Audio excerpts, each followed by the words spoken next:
Assalamu alaikum wa rahmatullahi wa barakatuh. Brothers and sisters, this is a series that we will be doing momentarily, which will be done randomly rather, which we've entitled the Ignite Your Passion series. Ignite Your Passion series is a series that we have designed to inspire and to motivate and to uplift and to encourage others, no matter what walks of life you come from, no matter which background you come from, whether it's educational, whether it's learning from the streets, or whether it's street smarts or book smarts. It doesn't matter, whichever your background may be, you can do it, and inshallah ta'ala you can achieve whatever you set out to achieve or to accomplish. So this Ignite Your Passion series will be a motivational series, and I will be using little bits and pieces to explain about who I am and my journey in Islam and my journey in studies, and how inshallah ta'ala hopefully through my story you can find something as a motivation, something to inspire you, because I didn't learn the traditional way and learning the Islamic information and stuff like that by the permission of Allah. So the Ignite Your Passion series, that's what it's about. Who is Nafis Abu Zayd Sparrow? Who is this guy who constantly day in and day out do constant lives, teach people Islamic information, read the books of the scholars and translate the works of the scholars and things like that? Who is this guy? Where do we come from? I'm not going to go into detail or in depth about my born, I was born in Philadelphia, but not where I was born at, my date and anything like that. It's not this type of series for that. But I would take moments or sparks of things that have happened in my life which explain my journey. So today's talk, inshallah ta'ala, will be around the journey or the experience I have in learning the Arabic language. And that is, interestingly enough, when I began to learn the Arabic language, it's funny because I was 14 years old.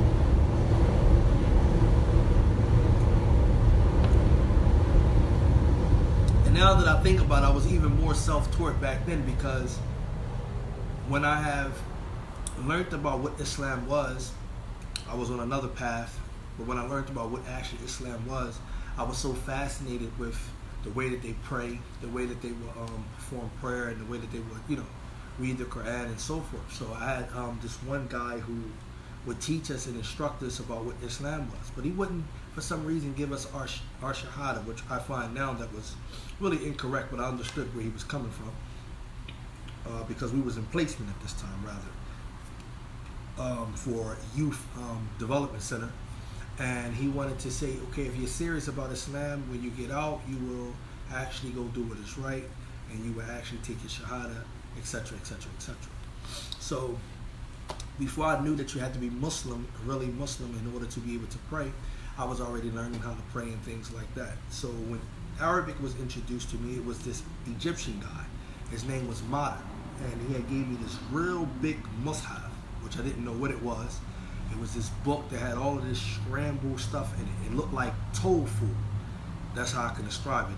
The Arabic looked like scrambled tofu. It was just like, how I'm going to learn this? In my mind, I'm thinking like, I don't even know where to begin. What is that? What is this, that? I couldn't, differentiate between which letter was what. And when Mada was trying to explain to me, he gave me this. And by the way, he was a person who apostated from Islam. That's why he was giving away his Quran at this time. He gave me this real big mushaf, and it was all of these scrambled words in there. And so I'm looking at it, and I'm like, I'm not going to be able to read that. So as he was trying to explain to me what it was just like it wasn't registered. So I took it to the guy who was coming in as the formal imam who was teaching us, and I was saying, how would I learn Arabic? How would I begin to even understand what is Arabic? So he took his time out to show me the beginning, the alphabets, which started making sense, and the harakat, the vowels, which started making sense. So then it was becoming easy for me to understand. So by taking that simple format, I was so eager to learn that in a span of 2 weeks, I had all of the alphabets down, and I had all of the harakats, meaning I can say the fatha, the dhamma, and the kasra. So it was like, okay, I can say it. I can say a, e, o, or ba, bi, bo, and it was like, all right, it's making sense now.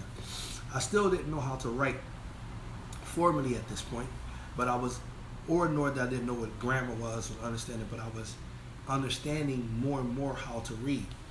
And because I have loved the Quran so much and I was fascinated by the Quran, I would take my new Arabic that I would learn and I would start learning the actual Quran. By the way, I did not have a formal teacher in learning Arabic language. Okay? So this was when I was 14. Then I reintroduced myself back to Arabic when I was around about, I say, 19. That's when I started to really delve in it. 19, I came across a book from the Medina series from Dr. Rahim Hafidhullah. May Allah subhanahu wa ta'ala protect the Sheikh and bless the Sheikh for this tremendous book. So an individual had the Medina book, and I went over book 1 by myself. There was no teacher there to actually help me understand, but it was the way that it was structured. Without a teacher, if you are eager enough and you understand, you'll be able to get it. So I was able to put things together. This when I started learning what was grammar, and it started making sense. But by then, I already had a real familiarity with the Quran. So I was memorizing surahs, alhamdulillah, it was easy for me to memorize surahs. And as I was coming across new Arabic principles or new Arabic words, vocabulary, I was saying, okay, I can identify that with a verse I came across. I saw that word before. I can identify with this word, and I was able to look at that word and able to look at that word. And it was just piecing together because of the Quran. And also because of the noble. So you know when you read the noble, you read the translation, like okay, they give you the parentheses, they give you a word in Arabic, and then it'd be like in phonetics, and then they'll put a parentheses, this is the possible meaning, the possible meaning, the possible meaning, just for you to learn about verbs and things like that. So it's like, okay, it's so easy to identify with it. So I think I was on the ball now, I'm really learning. So I finished book 1. So I delve into book 2. Now book 2 is getting to be interesting because it's going to start teaching me verbs. So I found one of the chapters to be real difficult, especially when it got to the weak verbs. But anyway, I was learning it. And it was like, subhanAllah, every Islamic book that was available that brothers had that I didn't have that I did not have myself, I would go ask them, can I hold it? And I would go back and read it. And I would read those books, and then every Arabic piece I see in there, I would identify the Arabic, I would start writing, and so forth. Remember, I'm still not writing so properly, but I know how to write at this time. So I'm basically learning and educating myself, as the origin of the word educate. The word educate, the origin of it is come from it's a Latin word. It comes from educare, educatia, right? And it means like to actually provide. What we think of education is one of the definitions is a systematic way of learning. But educating means to provide information, okay, to inform yourself, to actually bring yourself up rear, to cultivate yourself. So at this time, I was learning in an untraditional way. So because I was grasping this information so much, and it was coming to me fast, and with the Quran and things like that, I began to, interestingly enough, start teaching people what was in the books. So some of the brothers who had the actual books, they weren't reading it as like they're supposed to. So I will be able to go over and come back and say, well, no, this is actually what the hadith said. This is actually what the ayah said. And at this time, I didn't know that you should have a formal study, or you should have this, or you should have that before you begin to actually teach. I was just sharing the information that I was learning and the information that I was gathering. So it brought me to a point where it reminded me of the story of the Prophet ﷺ. When he was in his biography, he was illiterate. He couldn't read nor write. And Allah Jalla wa'ala still chose him to be a messenger, which gave me an encouragement and an upliftment, hopefully it give you the same, that you might don't be the one that everyone think that should have this information. You might not have the formal school years, because even when I was in school, I didn't excel past, I think, the 10th grade, 10th or 11th grade before I got to, did my GED. But I didn't pass to 10th grade. So I was more so into the streets. So and people think that you're supposed to learn a certain way. You're supposed to have an academic. That's not how Islam is.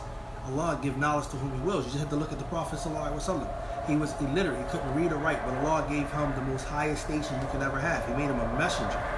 You understand? So I'm looking at this. Jibril alayhi salatu salam comes to Muhammad sallallahu alaihi wasallam in the cave, right? And he tells Muhammad sallallahu alaihi wasallam, Iqra. He grabbed him and he said, Iqra. And the Prophet sallallahu alaihi wasallam said, I cannot read, right? He tell him again, Iqra, read. And he said, I cannot read, because the Prophet sallallahu alaihi wasallam couldn't read. And he told him, Iqra again. Now, mind you, there is nothing in front of the Prophet sallallahu alaihi wasallam to read at this point, but he's telling him, Iqra. And you understand this expression. So he says to the Prophet sallallahu alaihi wasallam, Iqra, and we know the ayat, Bismi rabbika alladhi khalaqa. Read in the name of your Lord who have created you. Alright? So the command to read was there. And the Prophet ﷺ was illiterate.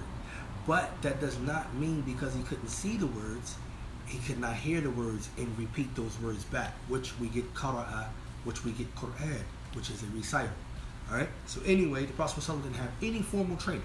Okay? He didn't know nothing about the previous scriptures before. So I looked at that and I looked at myself. I said, okay, you don't have any educational background. You haven't excelled academically in anything. But that didn't deter me to say, you know what, I'm determined enough to learn Arabic.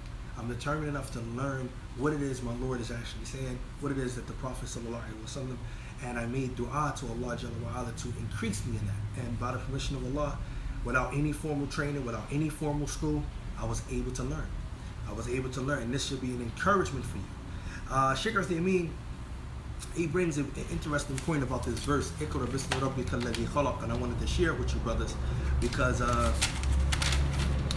it's a question that he asks when he's mentioned. He says that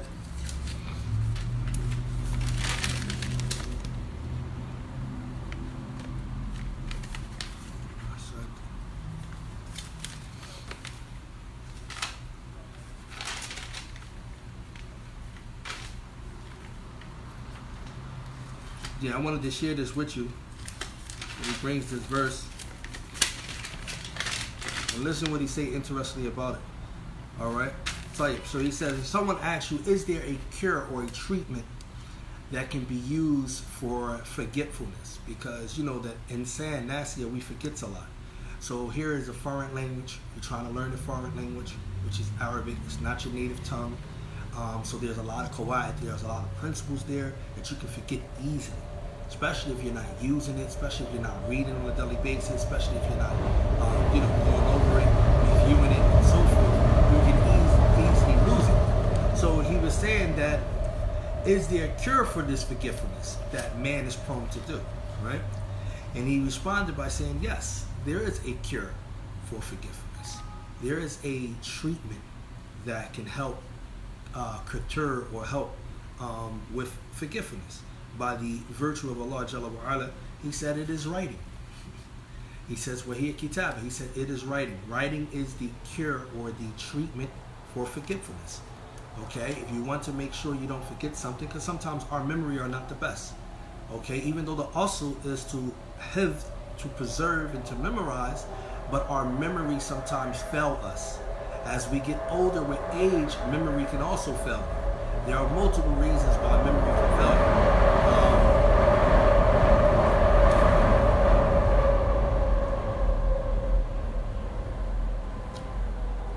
Sinning in Islam, sins can can fault your memory. Bad blood, this is why we get cupping. That can fault your memory, cause your memory to fail. Okay, you were probably not sharper in your memory as you was. So writing is a treatment. He said, for this reason, Allah Jalla wa Ala has conferred this favor upon His servants when He said, Iqra bismi rabbika alladhi khalaqa. Read in the name of your Lord who have created you. Khalaqa insana min alaqa. The one who have created man from a congealed clot of blood. He says, Iqra rabbuka al-Iqra. And reading your Lord is the most generous. Alladhi allama bil qalam. Pay attention. The one who taught with the pen. Okay?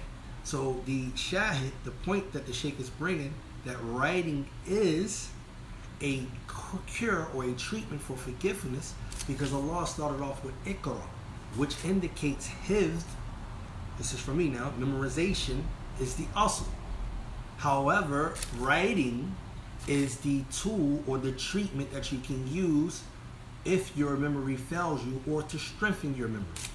Okay, he says, Allah says Iqra, then he says, from the one who have taught you the pen, meaning read from your memory. Iqra min hifdika, فَإِن لَمْ يَكُنْ فَمِنْ قَلَمِكَ. If you can't read from your memory, if you're having deficiencies within your memory, then read from your pen. In other words, what you write down. This is why it's important that we write and we take notes and that we write things down. There are from many examples from the Salaf that they all used to have certain books. From the companions with one Allah Ta'ala alayhim, they used to have mushaf, Qur'ans, where they will write. Abdullah ibn Mas'ud had his own mushaf, where he would write his own notes in it. Abdullah ibn Abbas had his own mushaf, where he would write his own notes in it. Whereas though this tafsir is this, they would recite verses different due to the different type of ahruf, that the permissibility of reciting Quran. If you go into history, you'll find that there was a lot of them like that. And then the a'imma from the scholars, from the tabi'een and the likes, they would write books, and they would have books, and such as like even the scholars from the righteous a'imma, like Ibn al-Qayyim and like, they would write books which is called Kitab al-Fawaid. They would just have a book that contains so many benefits of just writing. It's reported that Shaykh Islam Taymiyyah, he was using one of the lanterns. I mean, you might see these type of lights, the old lights, the wicker lights, where they have, right? So he's pretty much using one of those lights, which doesn't give so much a burst of light. And he's writing down Sunan Abu Dawood. If you see how big Sunan Abu Dawood is, he's written it down 7 times with his hands. Penmanship, writing. And remind you, my handwriting is the worst. All right, so sometimes I get discouraged writing because my handwriting is the worst, but it helps you retain the information. He says, فَاللَّهُ تَبَارَكَ وَتَعَالَى يُبَيِّنَ لَنَا كَيْفَ نُدَاوِي هَذِهِ الْإِلَّةِ. He says, so Allah, the exalted and the blessed be He, and the Most High have clarified to us how to treat this illness, which is forgiveness. He says by that we treat it by way of writing. And he said, and now, meaning in our present day time when Shaykh Uthaymeen was alive, but even now we can also understand this, that writing has even become more adept. There's something more fine-tuned than that, something more detailed than that, something that's even more better than writing that will help you preserve your memory.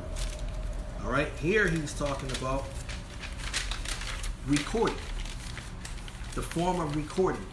You can record something nowadays. You can use a tape recorder, as we have. You can use, now we got video now, but you can use audio recorder, any type of recorder you can use, and it will help you, and it's stronger than actual writing. It will help you actually remember if that thing doesn't malfunction, and you still be able to get it off of the off of the recorder or stuff like that. If you put it on a gigabyte or something like that, take it to your iCloud, or to your cloud, whatever.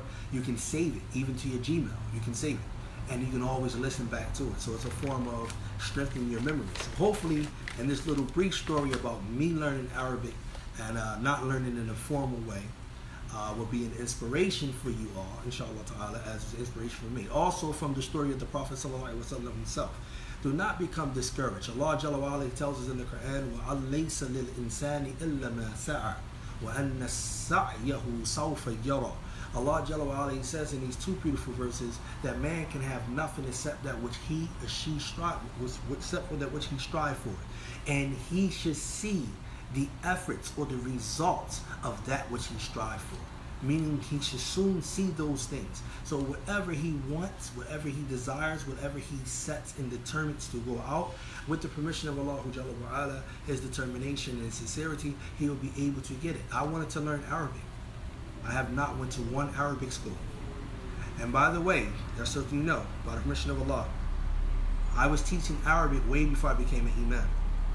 By the way, I was also had an Arabic school, which is called Mahad ibn Taymiyyah. I actually did one successful course, which was a semester, which consisted of 3 months. I have all the paperwork. I have the students that actually learn Arabic from me, and I have no formal teaching. So this is an encouragement. hear people say to you, brother, where's your qualifications? Then you tell them the Prophet ﷺ was illiterate. He couldn't read or write, but Allah gave him the most highest station he can ever have. He gave him messengership. The same thing with Musa alayhi. Musa had an impediment with his tongue. He asked Allah Jalla wa Ala to remove the aqba that I had on my tongue. Remove. That's why he said, send my brother Harun with me because he can speak more eloquently than I. But Allah did not allow the fact that he had an impediment with his tongue to deter him from being a messenger. Allah Jalla wa Ala doesn't work by what you think that you work by. A person shouldn't have what you think that a person should have. It's up to Allah subhanahu wa ta'ala in the qalb of that particular person. If Allah sees inside that heart of that person something of sincerity and something that Allah Jalla wa Ala deemed that would be nice and it can be a benefit for others, and Allah will utilize that person. It's not up to another person to come along and say so-and-so doesn't have the formal training, so-and-so doesn't have the formal qualifications, so-and-so is not this, but so-and-so seems to be putting in a lot of work. And Allah sees that. So-and-so seems to be sincere. So-and-so seems to be this. So-and-so seems to be that. And this is why Allah gave it to him. And this is why you find that person that Allah gave to is humble. And you find that person still learning and still thanking Allah more. Think about it. A person who learns in a systematic way, and he learns, there's nothing wrong. He learns in a systematic way. And a person who learns in an untraditional way, which one want to be more grateful for the Creator's favor than the other? One's going to think it's a given that he learned what he learned because it was already structured for him. And he learned in a systematic way. And he felt as though, okay, I got this, I got that. He might think Allah, he might not think Allah, or, but the one who learned in an untraditional way, realizing that none of this came about by his own hands. He was determined to learn something. Allah subhanahu wa ta'ala kept revealing things to him. It's going to increase that person's love and that person wanting to get near to Allah and thank Allah more because he didn't learn in a formal way. It's going to increase him more. He's going to be always grateful for Allah for the things that he learned that he have not learned under the study of or the teachings of the person. So this is what we want to motivate the people today from Ignite Your Passion, and who is Nafis Abu Zayd Sparrow. From the Arabic thing, do not let no one discourage you from learning the Arabic language. Do not let no one tell you because you did not go to a school or a formal setting that you cannot benefit others. If you learn Aleph Ba Ta, and Allah make it easy for you to learn Aleph Ba Ta, share that Aleph Ba Ta with someone else. You don't have to have a degree. You don't have to be this. But if you have a love for Allah's deen and you want someone else to learn it, then inshallah ta'ala, hopefully that will be a benefit to you all. And also take from the Prophet sallallahu alaihi wasallam. Remember, he was illiterate, brothers and sisters, and Allah still gave him the station that he gave him. Alright, so that's what we want to be able to bring. Hopefully, like we said, these videos will be random. I don't really have any set system for them, but I would take little bits and pieces from my life, and I would try to use them as motivations for others to learn, inshallah. Whatever we said that was incorrect is from myself to shaitan. Whatever we said is correct is from Allah. Subhanaka Allahumma bihamdik. Ashhadu an la ilaha illa anta astaghfiruka wa atubu ilayk. Jazakallah khair.